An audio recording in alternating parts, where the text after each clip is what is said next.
So this will be real quick. This is just essentially just, I guess my own like a video journal. And I think the last video that I recorded was more of monk mode. I'm still in monk mode right now, but I just want to kind of document my journey, my progress, and just to tell a little bit about myself. My name is Kojo. I live in Long Beach, California, and I may not look it, but I'm 45 years old, and I grew up, my parents are West African, Ghanaian. I grew up in Houston, Texas. Lived in Chicago for college, the Chicagoland area. And through the years I lived in New York City. I lived in New York City for about 10 years. And I went to grad school there. And after that, moved to LA. I lived for about 2 years. And something happened where I got a job opportunity and ended up moving to Florida. And I lived in Miami for about 3.5 years. And after that, I keep on moving.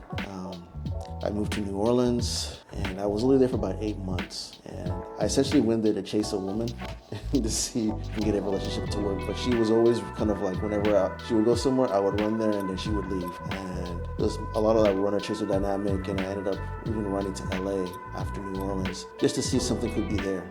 And I moved to the LA area in 2020 during the pandemic. And when I kind of like look back as far as past relationships, I tend to overgive. I was, very giving, very open, wore my heart on my sleeve. And, I would give to people that in the end, I feel like they didn't appreciate what I had to offer. And I feel like I wasted a lot of time putting a lot of energy into other people and other relationships. So I pretty much focused on trying to put the energy back into myself. But it's been really, really hard to really turn in and to focus on myself and to be alone and to do the work. And some days are not productive, some days are. And just trying to kind of get into that space where all the energy that I was putting into the outside, to other people, to other experiences, putting that energy back into myself to build myself, to heal myself, and to kind of build the things that I want for myself in this life. What's called this? Yeah, I have a friend of mine, and we're considering making a game. So I have a background in programming. I do game programming. I've done stuff, and I've used a game engine called Unity. I've worked with Unreal. A lot of the work that I've had in my life has kind of stemmed from working with that game engine. And I primarily work with augmented reality, virtual reality, things of that nature. And because of the jobs that I've taken, that's why I moved. Whenever an opportunity will come, I'll have to pick up and leave and move and kind of start over again. And a part of me, in the beginning, in retrospect, I enjoyed the experience of I can do the new adventure I can say I lived in Chicago, I can say I lived in Miami, I can say I lived in New York, I can say I lived in LA. And a lot of people that I know back in Houston, they went to college, they met somebody great in college, got married, started a family, and put all their energy into, being there, not really putting it out as far as being somewhere else. And they have families, they have kids, they have a life. And I guess maybe back then I maybe thought that kind of life would be boring for me. But right now, I wish I had that life. I wish I had that partner. I wish I had that family. I wish I had those connections. So that's one thing is very important, is that whenever you have the opportunity to plant seeds, to establish roots somewhere, it's very important that you take that seriously, because right now, I can pick up and go for the most part, but I feel uprooted. And sometimes I feel a little bit lost, and sometimes I kind of ask myself, where did I lose my way? Because I got in these great jobs. I worked for flashy startups. I work for big companies. I work for Walt Disney Studios. I'm currently working at the New York Times, but that's coming to an end. And that's another thing. When you come to LA, there are a lot of jobs out there, but a lot of the times they don't want to offer you the full-time type of job with the benefits. They want to give you a contract job where it's a 1-year contract, and then if things go okay, they may renew it. So it's just kind of like that kind of lifestyle where it's stable for a minute and then unstable, stable, unstable, stable, unstable. And you have to kind of be very flexible, fluid, or you're gonna have a hard time. But currently right now, 45, live in a nice apartment, and on the outside looking in, it looks like I'm living, the charmed life. I got an apartment in a high rise by the beach. But right now, I don't have any family out here. People I consider to be my family, my parents, they're in Houston. And I really don't have any connections out here, deep connections. I met some, some people, but it's still early as far as establishing that deeper connection. But I really don't have anything that's really holding me here. And I don't have a partner, don't have a girlfriend, don't have a wife, don't have any children. I have pets. But another thing is about living in LA is like, or just Southern California, is that dating can be difficult. Maybe I think it might be easier if you're younger, but I think I'm having less and less options as I get older. And a lot of people my age, a lot of women my age, they either been in long-term relationships where they've probably been married, they have children from a previous relationship, and what I've encountered is that some women that I've met that that have children from a previous relationship, if they haven't done the work, they haven't healed from the past connection, or they're still dealing with the baby father, and it gets really tricky when you meet somebody that has these attachments that they're kind of working through. And I look young, but I don't want to be that guy that's trying to meet somebody that's like too young, like to the point where it's like, what is he doing with her? So I don't know. Part of me is thinking like maybe Southern California is not the place for me to be. I enjoy the weather, but I just feel like for the most part I'm alone. I'm by myself. If something bad were to happen to me, there's nobody here that would notice. My parents may get alarmed. My parents, they know my location. I share my location with them. But for the most part, for my parents, they don't reach out to me. I'm the one that calls them to see how they're doing. If I wait for a long period of time and I don't reach out, they may get concerned and reach out to me, but I'm the one reaching out. There's nobody really reaching out to me to see how I'm doing. And a part of me always wonders whether or not the universe, God, or whatever it may be, was like putting me through a test to test my inner strength, to really focus on what I need to build for myself, to have a legacy. And some people may see the position that I'm in right now as an opportunity to kind of go ghost, go into monk mode, gain skills, work on yourself, build yourself. And I'm trying to do that at this point right now. One thing I recently learned is that I possibly may have ADHD, and if that's the case, that lets me know that a lot of the issues that I've had as far as focus, as far as follow through, as far as completing things, I have a reason why I have not been able to be as effective as I wanted to be. And I'll say I've created things, I've done things, I've had successes, but I always felt like I could have done more if I was fully running on all cylinders, fully self-actualized, fully, sat down and learned skills thoroughly and was persistent on things. And so right now, I'm kind of going through a process of trying to establish routines for myself to, instead of overwhelming myself, where I feel like I gotta learn this by the end of this week, just kind of breaking it down. Right now, I've focused on my health. Earlier this year, I went to see the doctor, and I weighed a whole lot more. I think I weighed like 30, 40 pounds more. And the doctor said that the way things are, you're developing like fatty liver, high cholesterol, I'm afraid that you may have high blood pressure, and you're pre-diabetic for like diabetes. Yeah, is it diabetes too? There were two diabetes.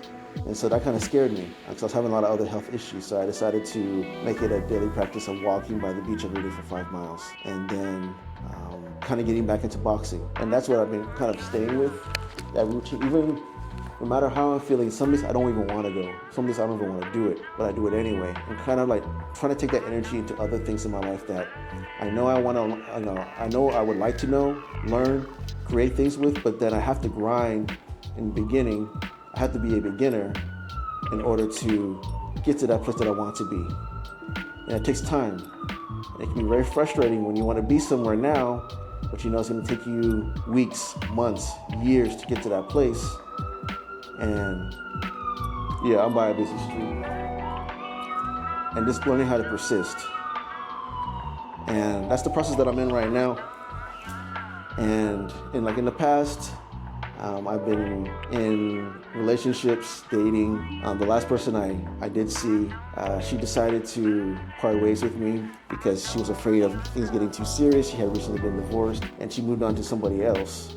And that really hurt. But what makes it even worse is that she lives in my building. So the thing is, before I met her, she didn't live here. When I met her, she liked being around me so much that she wanted to she went behind my back and got an apartment in my building. She told me after the fact that she had applied. So part of me wishes that if she knew she was going to dip on me like this at some point, I wish she lived in another apartment building. I wish she didn't live here, because right now, the way things are, even where our cars are parked, we're in the same garage. we're at a distance, but when I come out of the elevators, I can see her spot, whether or not her car is there, whether or not somebody else is at her place. It's really hard for me, and it's been really hard these past couple of months because it's a reminder that I got rejected, I got dropped because somebody felt that another person was a better prospect than me as far as a relationship. And a part of me wants to kind of get revenge in the sense of like getting revenge via my success. So right now, I'm pretty much stuck here in this building till January, till my lease runs out, and I need to figure out my next steps. But another issue is that the job that I have, it was meant to, the New York Times, it was meant to run all the way through till the beginning of next year. But then something happened with the contract where my contract ends November 1st. So right now, in the middle of all of this, I was really focused on like getting the skills that I needed to have by the end of the year. But now I have to worry about a job search. And the only person that can support me is myself. So I have that stress. And it's hard. I want to have a life for myself, but I just feel like I'm just doing everything by myself, and there's nobody there that is actually helping me. I talked to my parents, and they can kind of give emotional support, but I really feel like I'm really on my own.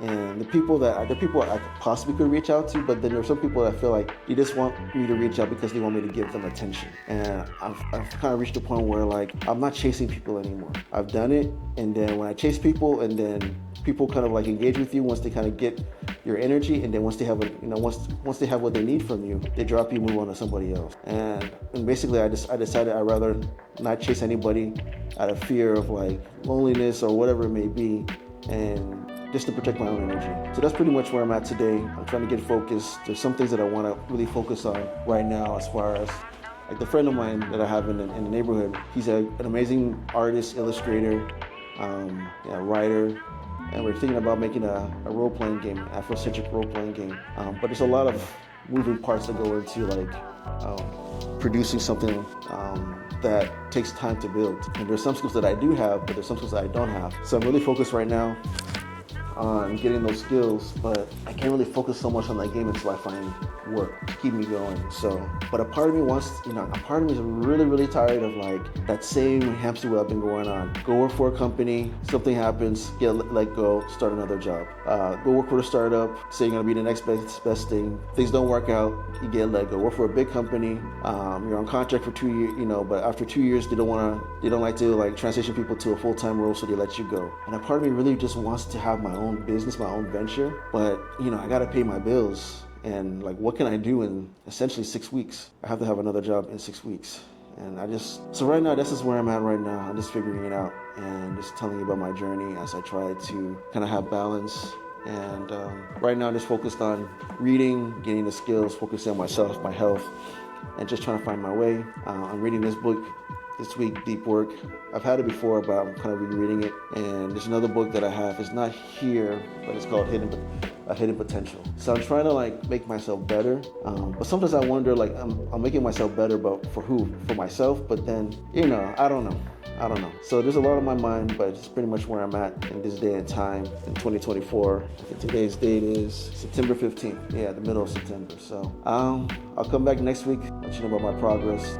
But yeah, right now I'm really focused on getting my focus, and I may be able to get some kind of treatment for my ADHD. We'll see. If I'm able to, I wonder if I'll see a difference as far as my productivity, my progress, and this journey that I'm kind of going through right now, this transition. But in any case, if anybody sees this, welcome. But if nobody sees this, it's okay. It's really me documenting my life and my journey and seeing where I should be taking the next step.